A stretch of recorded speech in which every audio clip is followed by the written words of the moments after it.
자, 기도하고 사순절 16번째 우리 말씀 나누의 시간을 가지도록 하겠습니다. 기도합니다. 고맙습니다. 주님, 오늘도 우리가 주님의 말씀을 사모하며 주님을 더 경험하고 주님과 함께 동행하는 이 시간, 주님 말씀의 능력을 사모합니다. 주님, 이 시간 우리 함께 하여 주옵소서. 성령님, 우리를 모든 진리 가운데로 인도하여 주옵소서. 아버지 하나님, 당신이 우리를 이끌어 주셔야 합니다. 주님, 성령님을 의지합니다. 그리고 우리가 사모합니다. 우리 주 예수 그리스도를 말씀을 통하여 만나게 하시고 경험하게 하시고, 아버지 하나님, 이론이 아닌 실제적으로 역사하시는 그 하나님을 경험하는 이 시간 되게 하여 주옵소서. 주님, 말씀 듣다가 치유되게 하소서. 말씀 듣다가 문제가 해결되게 하소서. 아버지, 이 모든 일들은 살아계신 하나님의 역사입니다. 말씀대로 되어지는 역사가 이 시간 일어나게 하여 주옵소서. 성령님 마음껏 역사하시고, 주님 말씀이 선포되어질 때 우리를 묶고 있는 모든 어둠의 세력들이, 그 결박들이 풀어지는 놀라운 자유의 역사를 경험하게 하여 주옵소서. 풀어질지어다, 풀어질지어다, 풀어질지어다. 주 예수의 이름으로 선포하노니 우리를 막고 있는, 결박하고 있는 모든 어둠의 세력들은 떠나갈지어다, 떠나갈지어다, 떠나갈지어다. 성령님, 당신의 자유의 영으로 이곳을 충만하게 하여 주옵소서. 자유케 하여 주옵소서. 자유가 선포되어집니다. 자유가 선포되어집니다. 주여, 우리를 억누르는 모든 것들이 주 예수의 이름으로 명하노니 묶임을 받고 떠나갈지어다, 떠나갈지어다, 떠나갈지어다. 치유를 선포합니다. 주 예수 그리스도의 이름으로 치유를 선포합니다. 주 예수 그리스도께서 치유하십니다. 치유하십니다. 치유하십니다. 치유의 거룩한 은혜를 경험하게 하시고 회복되게 하여 주옵소서. 진리의 성령님, 우리와 함께 하여 주옵소서. 축복하며 주 예수님의 이름으로 감사하며 기도합니다. 아멘. 사순절 예배 16번째 시간입니다.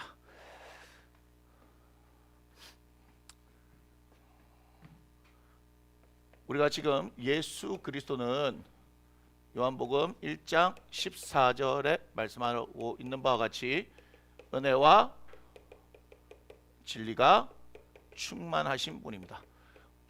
오늘 이 은혜와 진리의 그 충만함을 경험하는 시간이 되어지기를 주 예수 이름으로 축원합니다. 또한 이 은혜와 진리는 우리 주 예수 그리스도로 말미암아 온 것이다 라고 말씀하고 있습니다.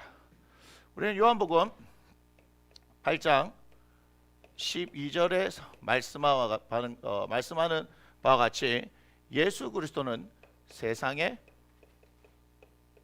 빛이다 라고 말씀합니다. 우리 세상에 비친 이 예수 그리스도를 뭐하게 되면요, 따르면 우리는 어둠에 다니지 아니하고 생명의 빛을 얻게 되어진다 라고 말씀하고 있어요. 자, 오늘 8장 31절, 요한복음 8장 31절부터 계속해서 보도록 하겠습니다. 그러므로 예수께서 자기를 믿은 유대인들에게 이르시되 너희가 내 말이 거하면 참으로 내 제자가 되고 진리를 알지니 진리가 너희를 자유롭게 하리라, 이렇게 말씀하고 있습니다. 여러분, 오늘 하나님의 말씀 가운데 자유를 경험하기를 원합니다. 8장 31절 32절의 말씀을 보면 너희가 어디에 거하면? 내 말에 거하면, 이렇게 말씀하시죠. 그렇게 되면 너희가 어떻게 된다? 내 제자가 된다. 제자가 되면서 동시에 뭘 말씀하고 계십니까? 진리를 알지니, 진리가 어떻게 얘기합니까? 진리가 자유롭게 하리라. 자, 우리는 철저히 하나님의 말씀 가운데 거하여야 합니다. 어제도 얘기했지만 거하다는 것은 우리가 집에 거주하는 것이죠.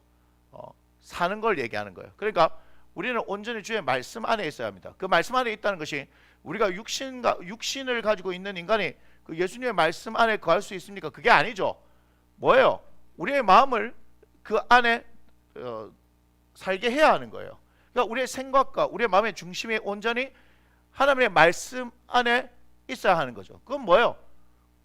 그것이 우리의 모든 것이 되어지게끔 하는 걸 말하는 겁니다. 여러분의 중심이 어디 있습니까? 여러분의 중심은 어디를 향하여 있습니까? 여러분의 초점은 어디를 향해 있느냐 이 말이죠. 여러분, 여러분들의 마음이 지금 어디에 있습니까? 내 마음은 오직 주님께 향하고 있습니다라고 여러분 확실하게 말할 수 있어야 하는 겁니다. 그래서 우리가 주님의 말씀 안에 거하면 말씀 안에 거하면 뭐가 된다고요? 제자가 된다는 겁니다. 자, 제자가 있습니다. 그런데 제자가 아닌 사람들을 뭐라고 얘기합니까? 뭐라고 얘기하죠? 제자가 아니면 무리라고 얘기합니다. 많은 무리들이 예수님을 따랐다는 것을 여러분 기억하십시오. 우리가 요한복음 6장을 통해서도 봤듯이 광야에서 기적을 경험했던 사람들, 그런데 그 큰 무리라고 얘기하는 그 사람들이 어떤 사람들이었습니까? 병자들이 행하는 표적을 보고 쫓았다라고 말씀하고 있습니다. 예수님을 쫓는 것, 우리는 무엇 때문에 쫓고 있냐 이 말이죠. 뭔가 기적을 바라고 예수님을 쫓고 있습니까? 기적은 이미 벌써 우리에게 베풀어졌습니다. 그게 무엇입니까? 제가 늘 말하는 바와 같이 우리가 예수님을 믿고 있다는 것입니다. 구약에서 가장 큰 기적은 홍해가 갈라지는 기적입니다. 출애굽한 것이 기적이다 이 말이에요. 그런데 그것이 동일하게 우리에게 이루어졌습니다. 영적으로 이루어진 것 뭡니까? 우리가 종살이하던 죄의 종으로 살던 그 애굽 땅에서 예수 그리스도의 십자가의 사건을 말미암아 또한 그와 함께 세례를 받으러 말미암아 우리는 출애굽을 한 것이죠. 홍해를 건넌 것이다 이 말입니다. 여러분, 여러분들이 예수님을 그냥 믿게 되어진 것이 아니라 이 또한 성령께서 우리에게 믿음을 허락하셨기 때문에 가능하다는 것을 여러분이 아셔야 합니다. 저는 그래서 지금 이 순간 예수 믿는 것보다 더 큰 기적은 없다는 겁니다. 여러분, 병에 걸려서 그 질병이 낫는 것, 그것이 암이 되었든지 희귀 질병이 되었든지 난치성 어떤 질환이 되어졌든지 예수 그리스도의 이름으로 치유를 선포하고 그것이 나은 것 굉장히 감사합니다. 그런데 여러분, 그것과도 비교할 수 없는 것이 무엇이냐 하면 여러분들이 예수님을 믿고 있다는 사실입니다. 왜 그러냐? 병은 나을 수 있는 거예요. 하지만 그것은 육신을 안고 살아가는 인생 가운데 제한적으로 일어나는 일입니다. 무슨 얘기냐? 우리는 어차피 한 번 살다가 갈 수밖에 없는 거예요. 70이 됐든 80이 됐든 아니면 100세가 됐든 아니면 120세가 되어졌든 인간이 육신을 입고 살아가는 이 세상의 삶은 유한할 수밖에 없습니다. 그러나 예수 그리스도를 믿음으로 말미암아서 우리는 영원한 생명을 얻었다는 거예요. 이 땅에서 뿐만 아니라 이 육신을 벗고 떠났을 때 우리 하나님과 함께 영원한 그 천국에서 거할 수 있는 놀라운 은혜가 우리들한테 부어져 있다는 겁니다. 그것을 자꾸만 놓치게 되어지는 이유가 뭡니까? 우리는 허상에 집중하기 때문입니다. 여러분, 여러분의 예수 그리스도를 믿는 그 순간에 우리는 허상을 벗어버려야 합니다. 우리의 눈은 어디를 향해야 하냐면 하나님의 말씀 가운데로 우리의 눈이 향해야 합니다. 하나님이 보이십니까? 하나님 보이지 않잖아요. 그러나 그 하나님께서 말씀이 육신이 되어 이 땅 가운데 거하시게 하셨고 그분이 예수 그리스도고 그분을 뭐라고 말하고 있습니까? 말씀이다 라고 우리에게 전해주고 있습니다. 그러니까 하나님께서 우리에게 전해준 바 이 말씀을 통하여서 우리의 시선이 이 말씀에 계속해서 머물러 있으면서 어떤 일들을 경험해야 하냐면 주님과 함께 그리고 이 육신의 몸을 입고 살지만 우리의 영안이 떠져서 영적인 일들을 바라보고 가장 고귀하고 가장 고상한 것들을 그 가치를 지니고 살아가야 된다 이 말입니다. 그런데 예수 그리스도 그분이 가장 귀한 것, 가장 귀한 분이다. 로마서 8장 32절 자기 아들을 아끼지 아니하고 우리에게 주신 이가 어찌 그 아들과 함께 모든 것을 주시지 않겠느냐. 아들을 주셨으면 다 주셨다. 예수님 주셨으면 다 주신 거예요. 우리에게 예수님 주셨으면 다 주셨다 이 말이에요. 그런데 우리는 그걸 믿지 못해요. 왜 믿지 못합니까?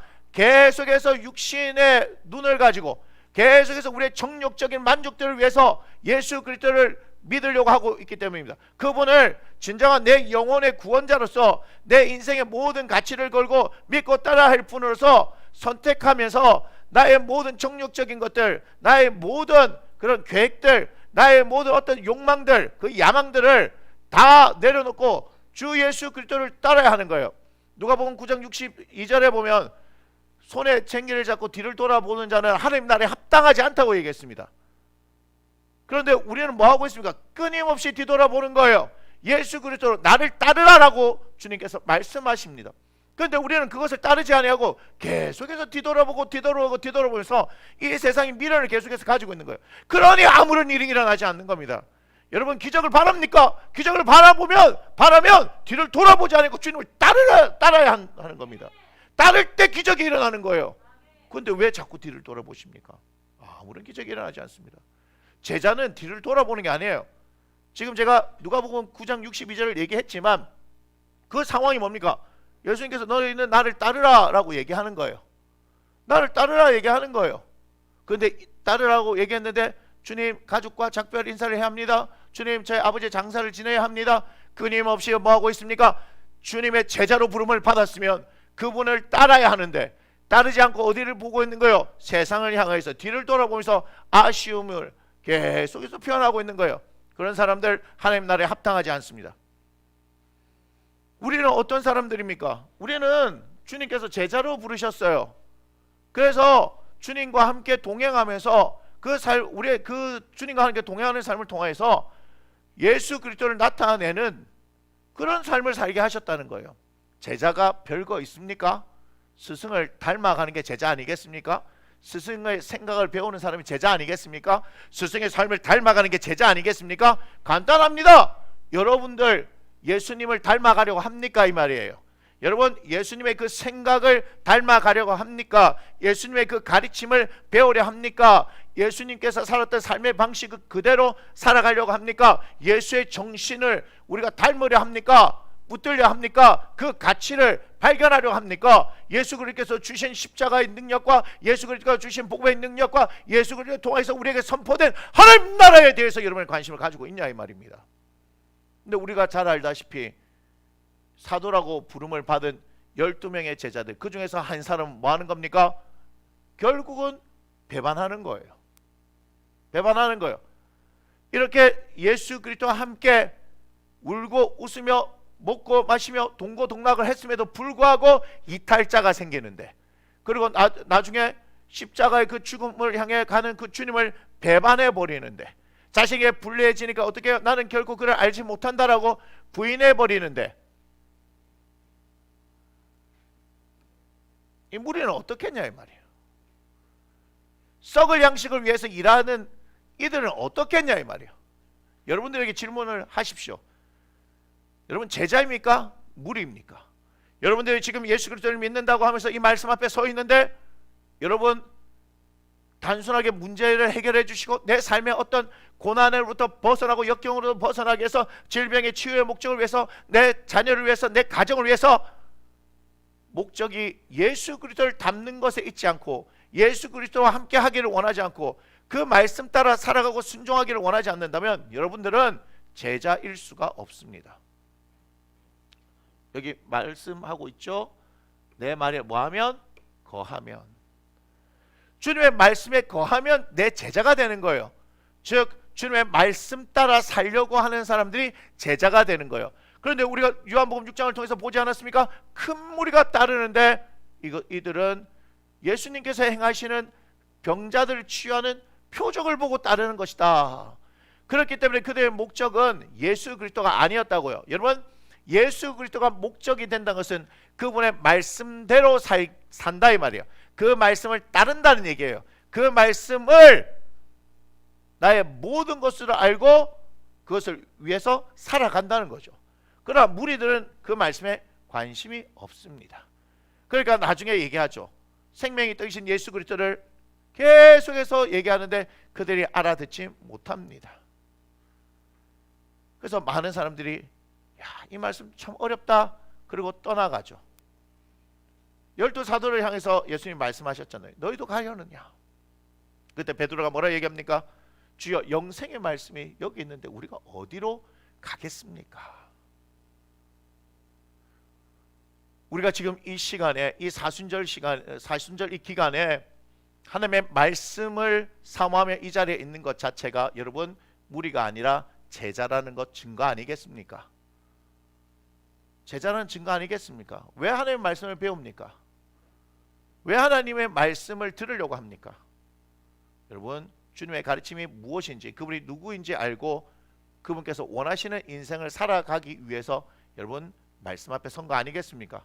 그렇다면 여러분이 무리가 아니라 제자라고 확실하게 말할 수 있습니다. 또한 그렇게 되어질 때 뭘 알게 되는 거죠? 진리를 알게 된다. 뭐 하게 되면요, 우리 주님의 말씀 안에 거하게 될 때 진리를 알게 되어집니다. 진리가 누구입니까? 진리는 예수 그리스도입니다. 또한 하나님의 말씀은 진리다, 주의 계명들은 진리다, 성경은 그렇게 증거하고 있습니다. 그러면 예수님이 진리인 거 맞겠죠? 그분이 말씀이시기 때문에. 누구를 알라라고 얘기하는가? 진리를 알라고 하는 것은 예수님을 알라 이렇게 얘기합니다. 이 안다는 것은 뭐죠? 경험입니다. 이성적인 능력이 아니죠. 경험적 능력입니다. 이것은 단순한 지식적인 알미 아닙니다. 부부 사이에 일어나는 일들, 부부 사이의 일은 부부끼리만 아는 거예요. 그 알을 얘기하는 겁니다. 어느 누구도 그 부부 사이에서 일어나는 일들은 알 수가 없습니다. 마찬가지로 진리를 안다는 것은 신랑 되신 예수님과 신부된 나 사이에서 일어나는 일을 이야기하는 겁니다. 그렇게 친밀하게 밀접하게 주님을 경험하라는 걸 얘기합니다. 여러분, 그렇게 주님을 구하셔야 합니다. 단순하게 그냥 주님 하고 말씀 보면서 또한 기도하면서 그런 정도가 아니라 부부 사이에 일어나는 일처럼, 연애를 얘기하는 게 아닙니다. 부부 사이에 실제로 둘이 하나가 되어지는 거죠. 창세기에서 둘이 하나가 되어진다 얘기하고 있는 거 알고 있습니까? 또한 에베소서에서 이 말씀을 인용하면서 둘이 하나가 되어진 것처럼 그리스도와 교회의 관계가 그렇다라고 말하고 있습니다. 여러분, 누가 교회입니까? 여러분이 교회 아니겠습니까? 지금 진리를 알라라고 말하고 있는 것은 그렇게 아담과 하와가 하나 되어진 것처럼, 둘이 한 몸을 이룬다라고 말했던 것처럼, 그것을 그대로 인용해서 에베소서를 통해서 그리스도와 교회의 관계를 설명하고 있다는 거예요. 여러분, 그 정도로 주님을 알게 되어질 때 뭐 하게 됩니까? 그 진리가 자유케 되어지는, 그 진리가 우리를 자유하게 하는 역사를 경험할 수 있다는 겁니다. 여러분의 삶을 한번 보세요. 여러분의 삶이 어떻습니까? 여러분, 누가복음 한번 보겠습니다. 누가복음 4장입니다.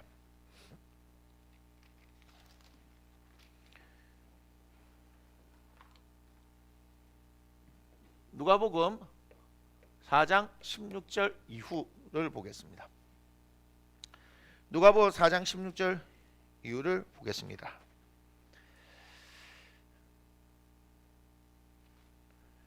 예수께서 그 자라나신 곳 나사렛에 이르사 안식에 늘 하시던 대로 회당에 들어가서 성경을 읽으려고 서심해 선지자 이사야의 글을 들이거늘 책을 펴서 이렇게 기록된 데를 찾으시니 곧 주의 성령이 내게 임하셨으니 이는 가난한 자에게 복음을 전하게 하시려고 내게 기름을 부으시고 나를 보내사 포로된 자에게 자유를, 눈먼 자에게 다시 보게 함을 전파하며 눌린 자를 자유롭게 하고 주의 은혜의 해를 전파하게 하려 하심이라 하였더라. 책을 덮어 그 맡은 자에게 주시고 앉으시니 회당에 있는 자들이 다 주목하여 보더라. 이에 예수께서 그들에게 말씀하시되 이 글이 오늘 너희에게 응하였느니라 하시니. 아멘. 21절까지 보면 뭘 인용을 하고 계세요? 인용하고 계신 게 이사야 61장을 인용하시죠. 뭐가 임하셨다고 말씀합니까? 주의 성령이 임하셨다라고 말씀하고 있습니다.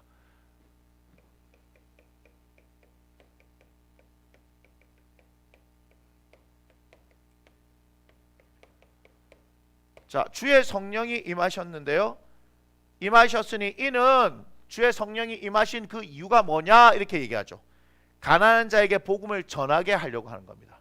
결국은 성령이 하시는 일이 뭐죠? 복음 전파. 그 복음이 뭔데요? 복음이 뭐죠? 예수 그리스도 십자가. 예수 그리스도께서 이 땅에 오셨습니다. 하나님이신 그분이 육신을 입고 이 땅에 오셔서 누구를 위해서? 나를 위해서, 내 죄를 위해서 십자가에서 당신을 찢으시고 그 살을 주시고 피를 주셨다는 겁니다. 아멘. 그래서 누구든지 주의 이름을 부르는 자는 구원을 얻게 되어지는 거죠. 그래서 예수 이름을 믿어라라고 얘기하는 거죠. 요한복음 1장 12절 영접하는 자 곧 그 이름을 믿는 자들에게는 하나님의 자녀가 되는 권세를 주셨다. 아멘. 사도행전 4장 12절 천하 만민 중에 구원을 받을 만한 다른 이름을 주신 일이 없습니다. 예수의 이름만이 우리의 구원입니다. 할렐루야. 그래서 내게 기름을 부으시고 나를 보내사 포로된 자에게 자유를, 눈먼 자에게 다시 보게 함을 전파하며 눌린 자를 자유롭게 하고, 여기 계속해서 뭘 얘기하는 겁니까? 포로된 자에게 또한 눌린 자에게 자유를 얘기하는 거예요. 눈먼 자가 다시 보게 함을 어때요? 어둠 속에 있던 그에게 밝음을 주는 거죠. 결국은 뭡니까? 매여 있는 것을 자유케 하는 거예요. 진리를 알게 되면 진리가 우리를 자유하게 한다라는 말씀이죠. 이것은 어떤 것을 얘기하는 겁니까? 성령이 임하심으로 말미암아서 예수 그리스도의 복음을 받아들이는 자들에게 어떤 역사가 일어나는 겁니까? 자유의 역사가 일어나는 겁니다. 여러분, 진리를 알아야 하는 거예요. 진리를 알아야 하는 거예요. 그러니까 여러분, 예수님의 아는 것에 여러분의 모든 것을 다 걸어야 하는 겁니다. 근데 그렇게 하지 않잖아요. 그러니 아무런 일이 일어나지 않습니다. 예수를 믿는데도 불구하고 이런 얘기를 해요. 목사님, 예수님을 믿는데 제 삶이 왜 이럴까요? 그렇게 얘기하는 많은 사람들이 있어요. 특별히 지금과 같이 또 코로나 상황이 되어지면, 예전에 우리에게 뭐가 있었어요? IMF의 상황이 있었던 것처럼, 그렇지 않습니까? 그런데 계속해서 우리에게는 그런 일들이 반복적으로 일어날 것이다. 여러분, 코로나 상황뿐만 아니고 앞으로 어떤 일들이 우리에게 일어날지는 아무도 모릅니다. 지금 볼 때 기후만 하더라도 이상기후 현상이 일어나지 않습니까? 그죠? 예, 계속해서 뭐 남극의 빙하가 계속해서 사라지고 있다라고 얘기하죠. 우리가 계속해서 얘기하는 게 뭡니까? 봄이 짧아지고 뭐 이런 얘기하죠. 가을도 짧아지고 여름이 뭐 길어지면서 뭐 이런 얘기들 우리 계속 하잖아요. 우리 삶 가운데서 그런 일들이 계속해서 일어나게 될 겁니다. 우리는 사실 무엇을 의지하고 살아가느냐, 사실 생각해 보면 돈을 의지하고 살아가는 게 맞아요. 우리는 전부 다 돈을 의지하고 살아가는 거 맞아요. 돈이 필요 없다라고 얘기하는 게 아닙니다. 하지만 돈이 나중에 어떻게 되어집니까? 하나님 자리를 대신하지 않습니까? 마태복음 6장에서 그래서 두 주인을 겸하여 섬기지 말라고 예수님 말씀하시는 거죠. 너희는 먼저 그의 나라와 그의 의를 구하라. 그러면 이 모든 것을 더하시라. 무슨 얘기를 하시는 거예요? 야, 우선순위 확실하게 해. 우선순위 확실하게 해. 이렇게 얘기하는 거죠. 네 보물이 있는 곳에 네 마음이 있다라고 얘기합니다. 여러분, 교회를 다니면서 많은 사람들이 뭐에 대해서 힘들어합니까? 딴 건 다 좋은데 헌금 내기 싫어하지 않습니까? 에? 뭐 11조, 감사, 주정, 이거 얘기하면 찔리는 사람도 굉장히 많아요. 그래 놓고는 좀 더 아는 척 하면서 뭐라 얘기합니까? 11조가 구약에 있지 신약에 있냐고요? 신약에도 있습니다. 헌금에 대한 얘기가 고린도 후서에 이야기가 나와 있습니다. 뭐 헌금만 조금만 얘기하면 뭐 하는 줄 아세요? 11조 조금만 얘기하면 뭐 하는 줄 아세요? 시험 들었대요. 뭔 개소리야? 성경에 있는 얘기를 하는데 왜 시험에 들어? 딴 거는 시험에 안 드는데 왜 헌금 얘기만 하면 시험에 들어? 그러면서 뭐라게 목사님 그렇게 안 받는데 목사님도 별 수 없군요. 뭔 소리를 하는 거야? 지들한테 유리한 소리 하면 와 좋다고, 지들한테 뭔가 불리하다 하면 와 나쁜 놈 되고, 그런 게 어디 있어? 똑같은 사람이에요. 김대진 목사는 똑같은 김대진 목사예요. 뭐 자기들한테 뭐 유리하면 목사님하고 뭐 불리한 얘기하면 와 뭐 그렇게 안 받는데, 니들이 뭔데 나를 판단해? 희한한 인생들이 많아. 희한한 인생들이 희한한 인생들이 많아. 그리고 뭐 무슨 11조 맨날 말라기 3장 10절 그 막 말씀 인용하니까 이거 뭐야? 이거 주식 투자예요? 주식 투자? 연금이야 연금? 뭐 11조를 하니까 내 인생이 노후가 보장되고 감사하고 뭐 추정헌금 하니까 뭐 100배, 60배, 30배 뭐 갖다 붙일 때는 그런 거 갖다 붙이는 거야? 11조 100만 원 하면 수입이 300배로 100배로 늘어나고 30배로 늘어나는 거야? 예수 알지 못하니까 맨날 그 수준을 계산하고 있는 거, 셈하고 있는 거예요. 그런 게 어디 있어요? 11조 하십시오. 감사헌금도 하시고요.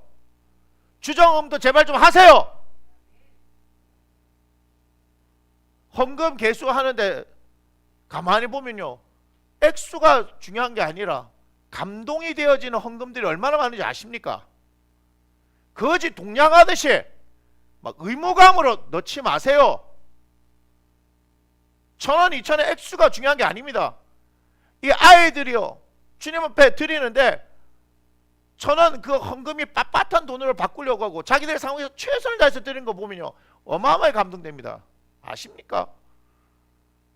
과부의 두랩돈 같은 헌금이 있는 거 여러분 모르시죠? 이 교회가 어떻게 이루어지는지 아세요? 돈 있는 사람들에 의해서 되는 게 아닙니다. 제가 아는 목사님이 그 얘기 하시더라고요. 10,000명이 넘는 교회인데 그 교회는 부자가 많대요. 그래서 저한테 얘기합니다. 김 목사, 부자가 왜 부자인지 알아? 글쎄요, 부자는 일단 돈을 안 써, 이렇게 얘기해요. 뭔 말인지 알아요? 부자들이 11조 안 한다는 얘기예요. 부자들이 감사 안 한다는 얘기예요. 부자들이 주정은 똑바로 안 한다는 얘기예요.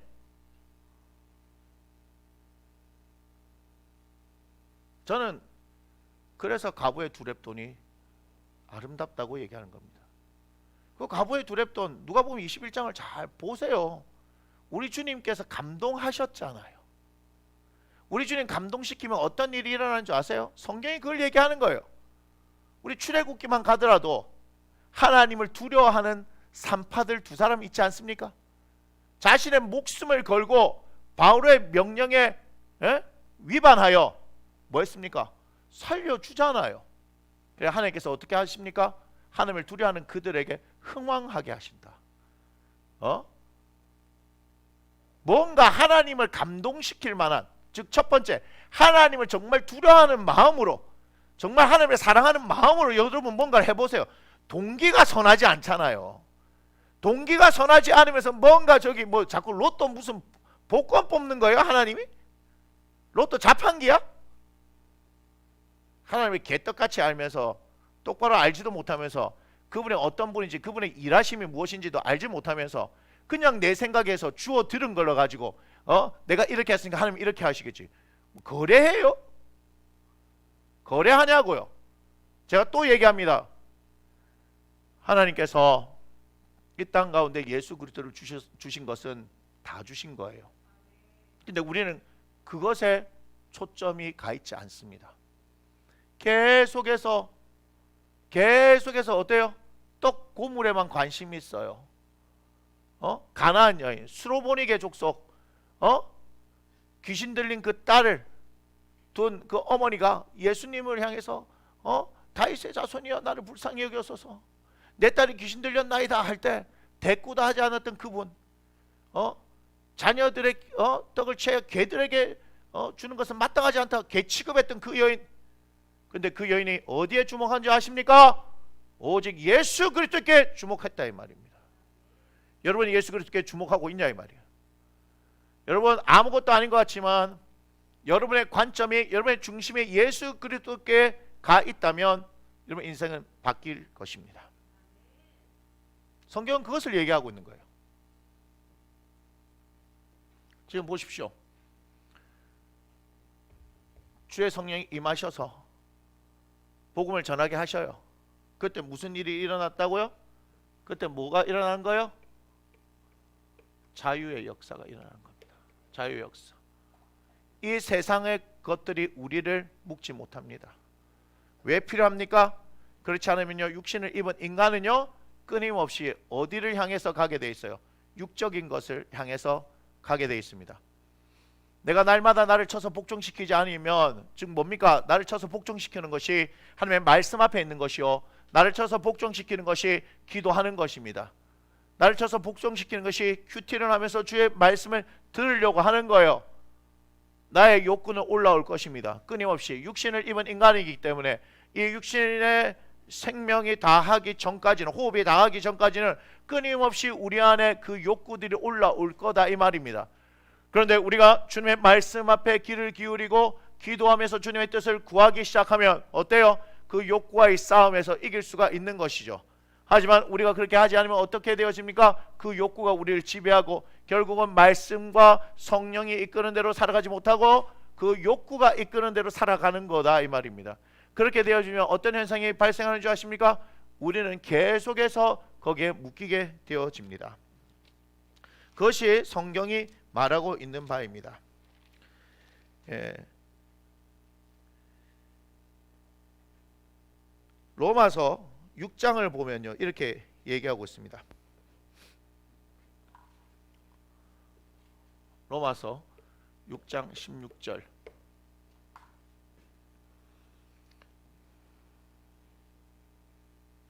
로마서 6장 16절에 보면 너희 자신을 종으로 내주어 누구에게 순종하든지 그 순종함을 받는 자의 종이 되는 줄을 너희가 알지 못하느냐? 혹은 죄의 종으로 사망에 이르고 혹은 순종의 종으로 의에 이르느니라. 아멘. 무슨 얘기인지 아시겠습니까? 너희 자신을 종으로 내주어 누구에게 순종하든지 그 순종을 받는 자의 종이 되는 줄, 이렇게 얘기하죠. 무슨 말인지 아세요? 여러분들이 육신의 욕구, 그 욕망, 정욕, 그것에 순종하게 되어지면 그것으로 끌려가게 되어지고, 여러분들이 하나님의 말씀과 성령에 집중하게 되어지면 그 말씀과 성령이 나를 이끌어 간다는 겁니다. 이해가 되십니까? 이해가 되십니까?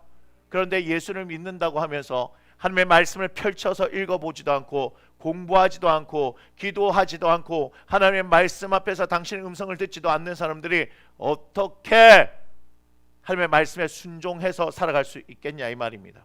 그러니까 교회에 있는 수많은 사람들이, 여러분, 최고의 가치인 예수 그리스도를 붙들고서도 그 가치를 따라서 살지 못하고 그 가치를 손쉽게 놓아버리고 전혀 무가치한 것들을 향해서 그것이 마치 진리이냐, 그것이 최고의 가치냐, 그렇게 살아가지 않습니까? 제가 늘 얘기하듯이 아무것도 모르는 아이들이 5만원짜리 신사임당을 들고 있는데 제가 500원짜리 반짝반짝거리는 걸 가지고 바꾸자 하면 어때요? 그 반짝이는 것을 붙들고 5만원짜리 저한테 줍니다. 이해가 됩니까? 우리는 그걸 보면서 뭐라 얘기합니까? 야, 애가 아직 돈을 몰라, 이렇게 얘기하는데 똑같은 거 아닙니까? 우리가 예수의 가치를 들고 있는데 세상에 반짝반짝거리는 것에 속아가지고 예수의 가치를 내어놓고 그 반짝반짝거리는 것, 예수의 가치와 비교할 수 없는 그 썩어질 냄새나는 것에 우리의 인생을 맡기고 있는 거 아니냐, 이 말입니다. 너무 안타까운 거 아니에요? 그래서 우리 예수님께서 뭘 말씀하십니까? 진리를 알지니 진리가 자유롭게 하리라 말씀하고 있는 거예요.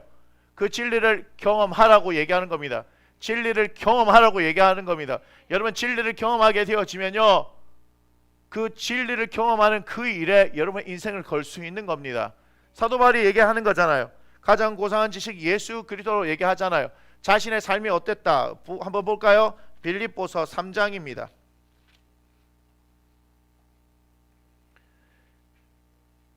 빌립보서 3장 4절입니다. 빌립보서 3장 4절 이유를 보겠습니다.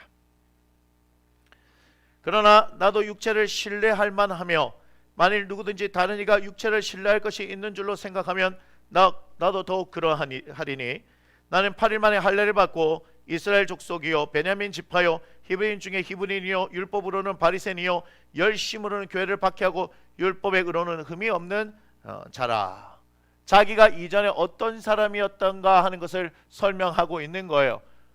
한마디로 대단한 사람인 거예요. 그런데 7절에 그러나 무엇이든지 내게 유익하던 것을 내가 그리스도를 위하여 다 해로 여길 뿐더러 또한 모든 것을 해로 여김은 내 주 그리스도 예수를 아는 지식이 가장 고상하기 때문이라. 내가 그를 위하여 모든 것을 잃어버리고 배설물로 여김은 그리스도를 얻고 그 안에서 발견되려 함이니 내가 가진 은은 율법에서 난 것이 아니요 오직 그리스도를 믿음으로 말미암은 것이니 곧 믿음으로 하나님께로부터 난 의라. 내가 그리스도와 그 부활의 권능과 그 고난에 참여함을 알고자 하여 그의 죽으심을 본받아 어떻게 해서든지 죽은 자 가운데서 부활에 이르려 하노니 내가 이미 얻었다 함도 아니요 온전히 이뤘다 함도 아니라 오직 내가 그리스도 예수께 잡힌 바 된 그것을 잡으려고 달려가노라. 아멘. 빌립보서 3장 4절부터 방금 전 12절의 말씀을 읽었습니다. 여러분, 내 주 그리스도 예수를 아는 지식이 가장 고상하다. 내 주 예수 그리스도를 아는 지식이 가장 고상하다. 사도 바울에게 이 경험이 있는 거예요. 진리를 아는 거예요. 그러니까 진정한 자유를 경험하지 않았습니까? 예, 중요한 거죠. 몇 절이요? 3장 8절. 빌립보서 3장 8절. 그러니 정확하게 뭐가 이루어진 거예요? 요한복음 8장 32절의 말씀이 사도 바울에게는 그대로 이루어진 거 아닙니까?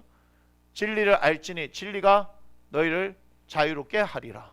사도 바울이 어디에 매여 있어요? 4절부터 6절까지 보니까 육신으로 판단할 수 있는 가장 완벽한 사람이라고 이야기할 수 있지 않습니까? 그래서 그 삶을 가만히 들어볼 때는 우리가 전부 다 와 대단하다라고 얘기할 수 있는 인생이었어요.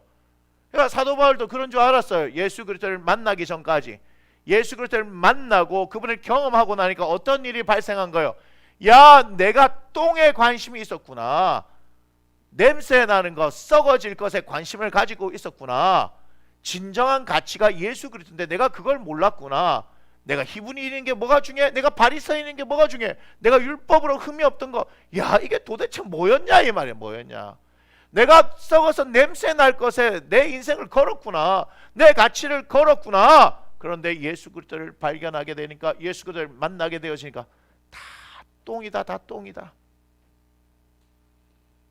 여러분, 그렇게 주님을 경험해야 하는 거예요.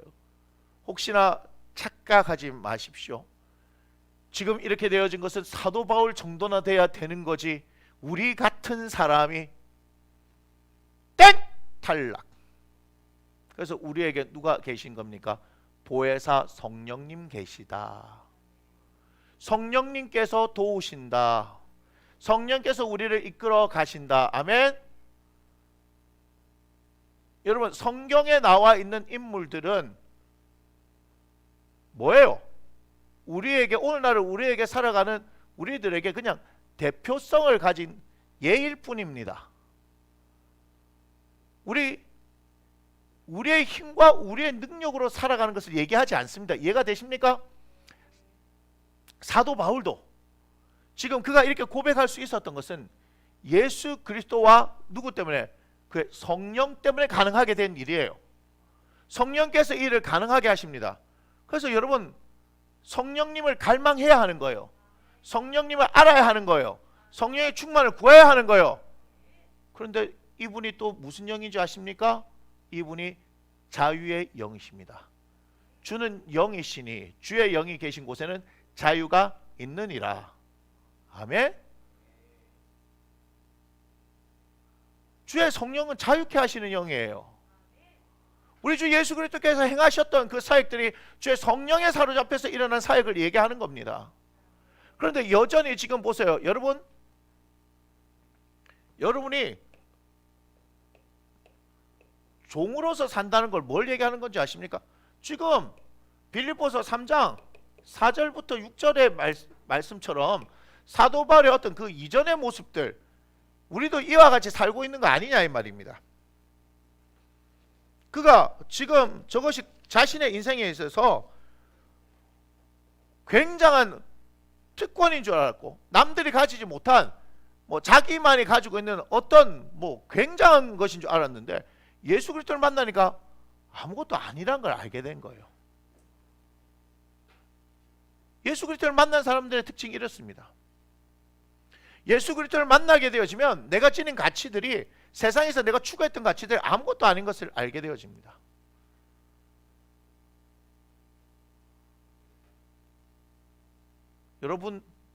여러분들은 예수의 가치가, 여러분들에게서 예수의 가치는 어느 정도입니까?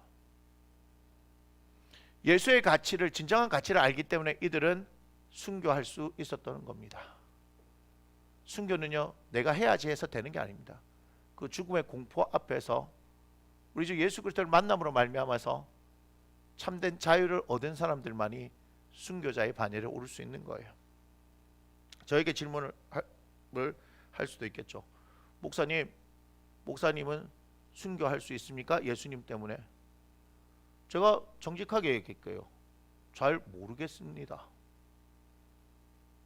제가 막 이렇게 얘기하니까 목사님은 난 순교할 수 있습니다 이렇게 할 걸 기대하셨나요? 정확하게 말하면 잘 모르겠습니다. 자신 있게 그렇게 얘기할 수가 없습니다. 왜냐하면 우리가 그 상황을 경험해 보지 않았기 때문에 쉽게 말할 수 있는 영역이 아닙니다. 그러나 그 상황이 온다면 저 또한 사람이기 때문에 두렵지 않겠습니까? 그렇죠? 두렵지 않겠냐고요. 그러나 그 모든 일들을 가능케 하시는 분이 누구다? 우리 주의 성령이시라면 저는 할 수 없지만 주님께서는 하실 수 있지 않겠냐는 거죠.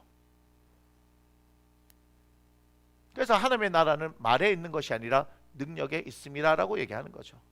그래서 제가 아무리 말을 한다고 해서 제가 달변이고 굉장한 웅변가가 된다고 해서 여러분들을 변화시키거나 여러분들에게 어떤 것을 행할 수 없습니다. 제가 말 잘하지 못하고 더듬거리고 그렇다 하더라도 정말 진심으로 하나님의 말씀을 전하는 도구가 되자고 한다면 성령께서 역사하실 거라고 저는 믿습니다. 지금 이 시간도 16번째 이 시간을 하면서도 또한 제가 끝나고 나서 저의 어떤 이 말씀 나눔을 가만히 볼 때마다 참 어눌해 보이고 더 잘하고 싶은 마음들이 있고 참 부족해 보여지지만 매 순간 부족한 마음으로 그럼에도 불구하고 우리 주님을 드러내기 위해서 그냥 제가 할 수 있는 최선을 한번 다 해보려고 하는 거예요. 또 생각하고 또 생각하고 또 생각하면서 어떻게 하면 우리 주님을 드러낼 수 있고 또 이 말씀을 같이 듣고 나누는 사람들에게 이것은 지금도 얘기하지만 이론이 아니고 실제로서 우리 하나님 살아 계십니다. 당신과 함께 하십니다. 말씀대로 이루십니다. 그 말씀대로 여러분들 이끌어 가십니다. 말씀하셨으니까 말씀하신 대로 행하시는 분이 하나님입니다. 이 세상에서 결코 여러분은 혼자가 아닙니다. 주님 여러분과 함께 하십니다. 동행하십니다. 이것은 단순한 위로를 주기 위한 말씀이 아니라 실제로 살아계신 하나님께서 우리에게 행하시는 일들입니다. 전 그 얘기를 계속해서 하고 싶은 거예요. 저도 지금 2021년을 여러분들과 함께 살아가고 있습니다. 저도 그저 한 사람으로서 목사이기 이전에 그저 은혜가 필요한 죄인의 한 사람으로서 그냥 이 시간을 이 시대를 그냥 한 걸음 한 걸음 그냥 살아가는 거예요. 어떤 특별한 것을 저는 원하지 않습니다. 그저 예수님이면 됩니다. 오늘 한 분 집사님과 함께 얘기를 이렇게 나누는데 제 안에 계속해서 그런 떨림이 있는 거를 느꼈어요. 그냥 예수님을 얘기하는 거예요. 다른 거 얘기한 게 아니에요. 어떤 위대한 일을 얘기하는 게 아니에요. 그저 예수님을 얘기하는 거예요. 근데 그 예수님을 얘기하는데 참 목사인데 참 말을 참 못하는구나 하는 걸 제가 느꼈어요. 그런데 예수님을 얘기하는데 그냥 예수님 하는데 막 머리부터 막 온몸을 통해서 막 손끝까지 그냥 전기가 흐르는 그냥 찌릿찌릿하는 것들이 계속해서 저 안에서 이렇게 막 느껴지는 거예요. 그냥 예수님이 얘기한 거예요. 예수님. 그냥 예수님을 얘기한 거예요. 그냥 예수님이 저는 참 좋습니다. 이 얘기를 한 거예요. 다른 얘기 한 거 아니에요. 다른 얘기 한 게 아니라고요. 그냥 예수님을 얘기했다고요. 그냥 예수님을 얘기하는데 그게 너무 좋은 거예요. 너무 감사가 되는 거예요. 너무 감격이 되는 거예요. 그러면서 속으로 생각했어요. 야, 내가 일상 가운데서 이 주님을 계속해서 경험해가고 알아가고 있구나. 야, 예수 믿고 한번 살아볼만 하구나. 예수는 정말 믿을 만한 가치가 있구나. 그래서 그 말씀을 놔둔 집사님한테 그런 얘기를 했어요. 예수 믿는 게 얼마나 좋으냐. 예수 믿는 게 얼마나 좋으냐. 사람들이 이 사실을 모르기 때문에 우리는 전해야 한다. 그게 우리 주님께서 원하시는 것이기 때문에 이 예수를 전한 거야. 뭐 달변이 필요합니까? 내가 만난 예수를 전하는 거예요. 내 안에 예수 만난 경험들이 있게 되어지면 그냥 전하는 거예요. 그냥 끝이에요. 그냥 예수 믿어서 잘 됩니다. 이런 건 복음이 아니에요. 뭐가 복음입니까? 당신 죄인입니다. 당신 죄인입니다.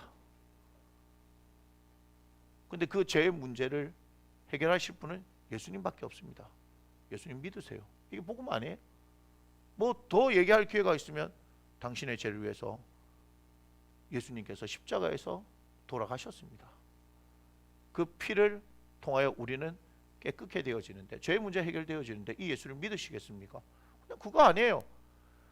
여러 가지 전도 훈련법들이 있을 수 있고요. 여러 가지 어떤 전도의 방법들과 뭐 전략들이 있을 수 있어요. 그걸 무시하는 게 아닙니다. 그런데 근본적인 건 뭐죠?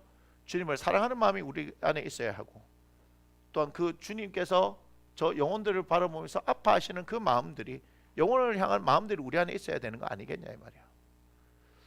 교회가 해야 될 일은 그게 아니겠습니까? 복음 전파한 거예요. 성령님 역사하시는 거 경험하고 싶어요? 하나님의 실제를 경험하고 싶어요? 그럼 전도해 보십시오. 복음 전할 때 성령이 역사하시는 걸 경험할 수 있어요. 여러분들이 복음을 안 전하니까 성령님을 경험 못하는 거예요. 그러니까 이론에 갇힌 하나님이 되는 거예요. 우리의 생각 속에 갇힌 하나님이 되는 거예요. 우리가 직접 복음의 현장을 경험하게 되어지면요, 전도의 현장을 경험하게 되면요, 놀라운 일들을 행하십니다. 그러면서 어떤 걸 느끼는 줄 알아요? 아, 복음은 내가 전하는 게 아니구나, 우리 하나님께서 행하시는 거구나 하는 걸 알 수 있는 거예요. 왜 그래요? 나를 자유케 하셨던 그 주님을 여러분이 전하게 되어질 때, 지금 포로된 그들을, 눌린 그들을 주님께서 자유케 해주기를 원하기 때문에, 예수의 이름 외에는 그 모든 결박으로부터 풀어질 것들이 없습니다. 빌립보서 2장 9절 이후에 우리가 그렇게 고백하잖아요. 그 이름으로 하나님이 그를 지극히 높여 모든 이름 위에 뛰어난 이름을 주사 하늘에 있는 자들과 땅 위에 있는 자들과 땅 아래에 있는 자들로 모든 무릎을 예수의 이름에 꿇게 하시고, 승리하신 우리 주 예수 그리스도, 그 예수의 이름으로 말미암아서 그 결박들이 풀어지는 거예요. 지금도 죄의 종로를 타고 있는 수많은 사람들에게 예수의 복음이 전해져야 하는 겁니다. 그런데 지금 교회 안에서도 여전히 예수 그리스도의 가치를 알지 못한 채, 자신이 누구이냐, 어떤 일이 일어나느냐를 알지 못한 채 여전히 종로를 타는 일들이 일어나고 있다는 겁니다. 너무 안타깝지 않습니까? 고린도전서 3장 1절에 보면요, 이렇게 얘기해요.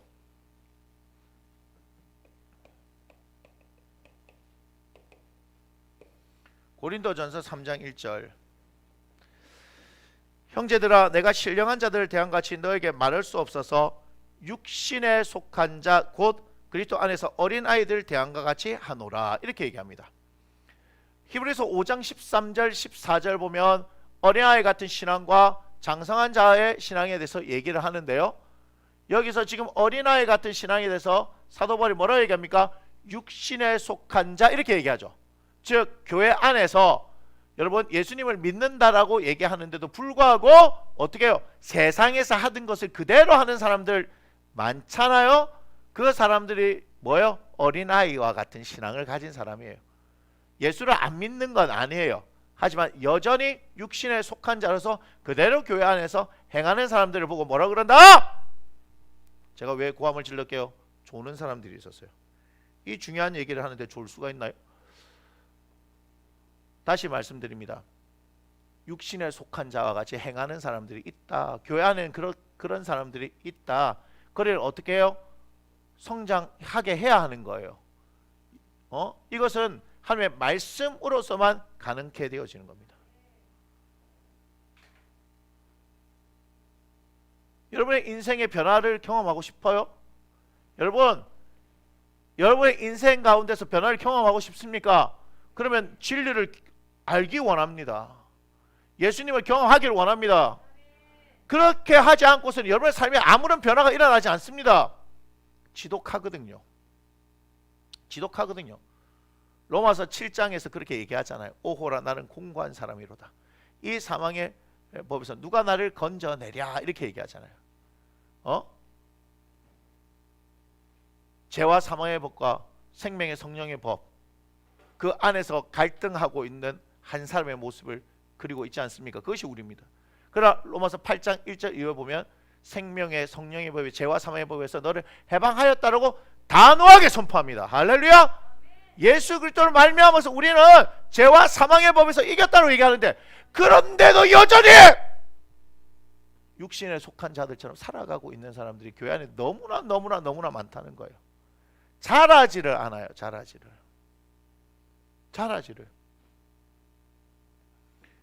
히브리서 5장 13절 14절에서 보면 어린아이 같은 신앙과 장성한 자에 대해서 얘기하는데, 결국은 그것의 차이는 뭐죠? 의의 말씀. 뭐 해야 된다? 경험해야 되는 거예요. 다시 말하면 우리가 믿는 예수는 이론이 아니에요. 실제예요. 그 말씀의 그 말씀의 그 진리가 우리의 삶 가운데 실제적으로 나타나야 하는 거예요.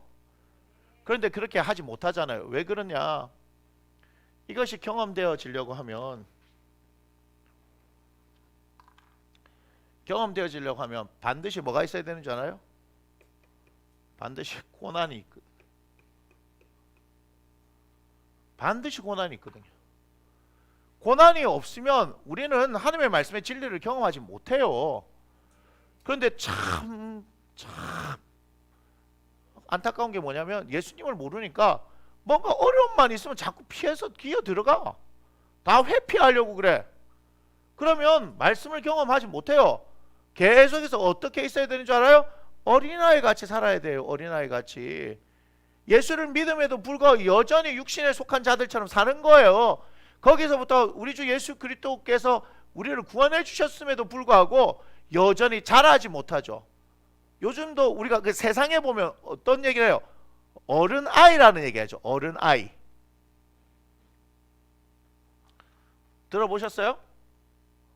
어른아이, 어른아이. 몸뚱아리는 어른인데 하는 거는 애들인 거라. 부모가 계속해서 다 해줬어요. 지금 자라나고 있는 세대들도 마찬가지예요. 웬만한 거 부모가 그냥 다 해주려고 그러잖아요. 그러니까 자라지를 못하는 거예요. 자라야 돼요. 자라야 되는 거예요. 그러니 지금 뭐예요? 조금만 힘든 것만 있으면 다 회피해버리잖아요. 부모가 다 해줘서 그렇죠. 아니에요. 이런 얘기를 한번 제가 들은 적이 있어요. 우리나라에서 이 대한민국에서 장애인으로 살아가는 건 참 힘들어요. 장애를 가지고 사는 사람들이. 그리고 우리는 거기에 대해서 좀 이제 불편한 시선으로 이렇게 쳐다보는 경우도 많거든요. 그런데 프랑스에서 이 부모가 아이 장애를 가진 아이하고 이렇게 산책을 이렇게 하는데 거기서 이제 놀랬대요. 무슨 얘기냐면 이 아이가 이제 다리가 이제 불편한데 넘어졌어요. 엄마하고 이렇게 산책해서 걸어가는데 넘어졌어요. 자, 우리는 어때요? 우리의 풍경 어때요? 얼른 괜찮냐고 막 하죠. 아니요. 엄마가 기다리더래요. 네 스스로 일어나서 걸어올 수 있다고. 뭘 키우는지 아시겠습니까? 온전한 인격체로 키우는 거예요. 자립하게끔. 단편적인 예이지만 우리 한국 사회에서는 굉장히 자녀들에게 과잉 보호를 하고 있는 것이 아닌가 하는 생각을 합니다. 그러니까 교회 안에도 어떤 일이 발생하냐면 목사들이요 성도들한테 잘해준다는 미명하에 뭐 우쭈쭈 하고 있는 거야. 아까 제가 뭐 11조 하세요! 뭐 이렇게 얘기하면 아이고 뭐 다음 주부터 못 가겠다. 어쩌라고 그래서 성경이 가르치는 거를 빼놓고 가르칠까요? 근데 아시겠지만 제가 11조 감사 뭐 헌금에 대해서 얘기하던가요? 제가 해본 적 없어요. 참 웃기더라고요. 어느 순간인가 그 얘기하면 드디어 본색을 드러내는 거. 뭔 본색을 드러내? 본색을 드러내려면 처음부터 드러냈겠지. 말도 안 되는 소리를 하고 있어요. 오냐오냐 해놓으니까 고난에 견딜 힘을 못 키워낸 거예요. 면역력이 떨어지잖아요. 그죠? 면역력이 떨어지는 거. 요즘 아이들 왜 면역력이 떨어집니까? 아토피가 왜 생깁니까? 우리는 아무거나 잘 쪼아 먹었거든. 막 그냥 막 심하게 말하면 흙도 파먹고 이랬어요. 흙도 파먹는단 말이 뭐예요? 흙하고 같이 놀았다고. 근데 요즘 아이들 힘든 이유가 뭔지 아세요? 흙 밟을 곳이 없어요. 전부 다 아스팔트예요. 다 회색이에요. 전부 어디서 회색 건물에서 태어나서 회색 건물에서 자라고 회색 건물에서 살다가 회색 건물 안에서 죽는 거예요. 겨우 죽고 나면 땅에 묻히나 했더니 요즘 뭐가 생겼어? 납골당이 생겨서 결국은 회색 건물 안에 들어가는 기라. 슬프지 않아요? 생각해 본 적이 없구나. 우리의 인생이 그래요. 자연과 벗할 수 없어요. 그래서 제가 대안학교를 하고 싶은 데가 자연 가운데서 하고 싶은 게 자연 가운데. 지금 제가 한 군데 본교했어요. 죄송해요. 18,000평을 봤어요. 18,000평을. 830평에서 언제 뻥튀기했냐고요? 예, 그런 게 있습니다. 네, 죄송해요. 830평 갔더니 너무 좁아가지고요. 우리가 너무 좁은 데 있다가 830평 얘기 들으니까 와 엄청 크네 이렇게 해서 갔는데 야 830평이 생각보다 작네 그래가지고 18,000평을 제가 봤어요 지금. 근데 18,000평을 봤는데도 작더라고요. 하지만 대안학교 하기는 딱 좋은 것 같아요. 부담이 막 느껴지죠. 예. 막 그러면 이제 막 떠나는 거예요 교회가. 예. 교회를 떠나는 거. 드디어 본색을 드러내셨군요 이렇게 하면서요. 상관없습니다. 왜 그러냐면 너무 좋은 거예요 예수님이. 전 정말 예수님이 너무 좋아요. 너무 좋아요. 지금 사택을 옮기는 문제를 가지고 기도했을 때 사택에 대해서 얘기하지 않고 기도하게 하지 않고 어때요? 목회의 방향성에 대해서 기도하게 하시면서 주님께서 하시겠다는 것에 대한 이 마음들이 저는 확실하게 들어요. 제가 또 얘기하지만 제가 어떤 야망을 위해서 하려고 하는 게 아니에요. 주님 앞에서 당신이 무엇을 하기를 원하십니까? 종을 통해서 뭘 하기를 원하십니까? 이 교회를 통해서 뭘 하기를 원하십니까? 거기에 지금 초점을 맞추는데 와 여러분 이걸 같이 느끼셔야 되는데 하나님께서 일하기 시작하고 뭔가를 행하기 시작했다는 걸 제가 알 수 있어요. 진짜인지 아닌지 한번 보세요. 증명될 거니까. 열매를 그대로 알라고 말씀하셨다면 저가 이렇게 지금 얘기하고 있는 것이 주님부터 온 건지 제 생각인지는 보면 알잖아요. 그런데 여러분 지금 제가 개척하고 나서 뭐 제가 개척을 했다는 표현이 좀 죄송한 표현이지만 어쨌든 그렇게 개척을 해서 여기까지 올 때 나무 심는 교회에 어떤 일들이 일어나는지는 여러분들이 보셔서 알잖아요. 그죠? 그리고 지금도 그런 일들을 나타내기를 원하시는 거예요. 저에게 지금 어떤 열망들이 끌어오는지 아십니까? 더 하나님의 말씀 앞에 있기를 원하고 더 기도하기를 원해요. 더 복음을 전하기를 원한다고요. 이게 무슨 말인지 여러분들이 알아들으십니까? 이 주의 종이 뭐 하기를 원한다? 계속해서 주님과의 친밀한 관계. 정말 예수님의 그 이름, 제가 예수님만 부르면요 막 온몸이 떨려오는 걸 느낀다고요. 저에게는 없던 경험이에요. 없던 경험. 예수님이 너무 좋아요. 뭐라 말할 수 없는데 그냥 좋은 거예요. 그냥 그분이 저와 함께 하신다는 것을 저는 그냥 느끼는 거예요. 와, 여러분도 그렇게 느꼈으면 좋겠어요. 다른 게 가치가 아니에요. 진짜 가장 고상한 짓이 예수 그리스도 이 안에 계속해서 집중해 들어가니까 막 그냥 저 안에 그냥 예수님 하는 그 순간에 떨림이 일어나기 시작하는 거예요. 이런 경험들이 여러분들한테 있었으면 좋겠습니다. 주님의 말씀을 보는데 그 말씀이 제가 얘기했잖아요. 제 심령속에 그냥 새겨졌으면 좋겠다고. 그 말씀이 그냥 내가 성경을 많이 아는 사람 뭐 그런 어떤 지식이 아니라 그냥 말씀이 너무 좋아서 그냥 그 말씀이 내 안에서 그냥 막 내 심장에 막 새겨졌으면 좋겠다는 거. 그냥 이 예배가 이거 1시간짜리 너무 짧다 이거 막 그냥 막 성질대로 해야 되는데 막 진짜 벌써 마칠 시간이야. 예수님 진짜 너무 좋아요. 진짜 너무 좋아요. 고난 당하는 건요 성경이 얘기하는 것처럼 유익한 거예요. 유익한 거 너무 좋은 거예요. 고난은 너무 좋은 거예요. 왜요? 예수님을 알 수 있거든요. 하나님을 알 수 있거든요. 우리가 예수님을 알고 하나님을 알면요 진리를 알지니 진리가 우리를 자유롭게 한대요. 이해가 되세요? 예수 그리스도로 인해서 참된 자유를 경험할 수 있잖아요. 출애굽기 14장 14절 내가 너희를 위해 싸우리니 너희는 가만히 있을지라. Be still. 가만히 있어. 시편 46편 10절에 너희는 가만히 있어 내가 너희 하나님됨을 알지어다. 우와 생각만 해도 여러분 막 심장이 벌렁벌렁 하지 않습니까? 나 혼자만 좋나?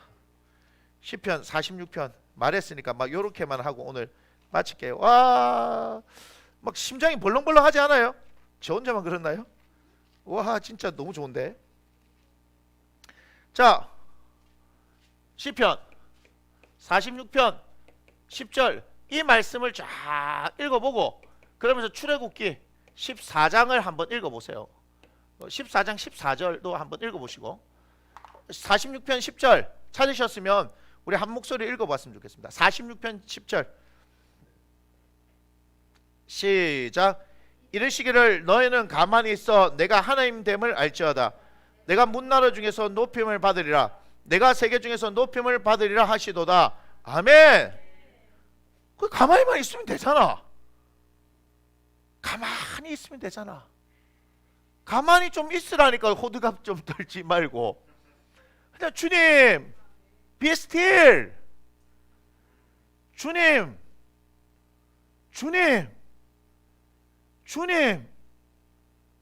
그분이 우리 주님이라니까요. 요동하지 마세요.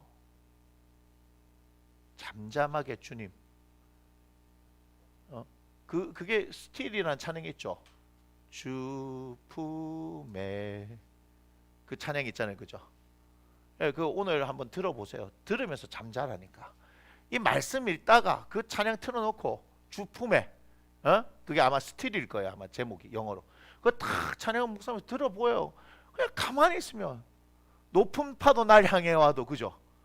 주와 함께 날아오리. 우와, 야, 정말 흥분되나? 아니, 높은 파도가 와도 주와 함께 날아오르리 이렇게 얘기하잖아요. 가만히 있으면 돼요. 가만히. 주님께서 나와 함께 하시잖아요. 그분이 당신을 드러내시겠다고요. 할렐루야.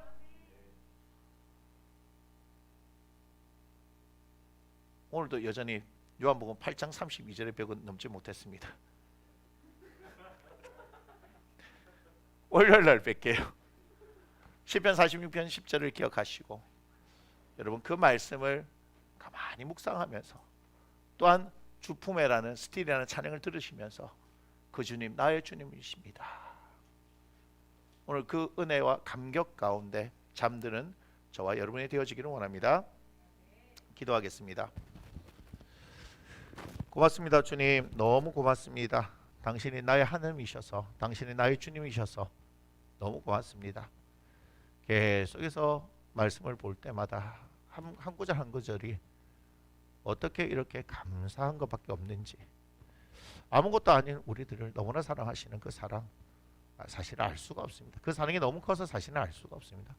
그런데 조금씩 그 사랑을 우리가 느껴갈 수 있어서 너무 감사하고 이 말씀의 진리를 알아갈 수 있어서 감사합니다. 너무나 힘들고 어려운 상황들을 살아가는 사랑하는 당신의 자녀들을 기억하여 주시고 말씀을 통해서 약속하셨습니다. 그 말씀의 진리를 선포하셨습니다. 그 말씀이 직접 우리에게 오셨습니다. 당신을 드러내셨습니다. 우리 함께 하시는데 성령을 보내셔서 세상 끝날까지 우리 성전 삼으시고 함께 하시는데 주님 영의 눈을 뜨게 하소서. 육신의 눈으로 세상을 바라보는 것이 아니라 영의 눈을 뜨게 하소서. 오늘 특별히 시편 46편 10절 너희는 가만히 있어 내가 너희 하나님 됨을 알지어다. 주님, 주님을 바라보게 하소서. 주님을 바라보게 하소서. 그 주님 우리의 주님이십니다. 주님을 찬양합니다. 주의 영광 받으시고 오늘 밤에도 하나님 평안을 허락하여 주시며 주님과 함께 잠들게 하시고 내일 거룩한 주일에 예배자로 부르셨사오니 현장에서 예배하든 온라인으로 예배하든 있는 그 자리에서 우리가 우리의 마음을 들여 하나님을 예배하기를 원하니 주님 홀로 영광 받아 주시옵소서. 축복합니다. 주 예수님 이름으로 감사하며 기도드립니다. 아멘. 이 모든 영광을 하나님께 올려드립니다. 아멘. 평안한 마음 되십시오.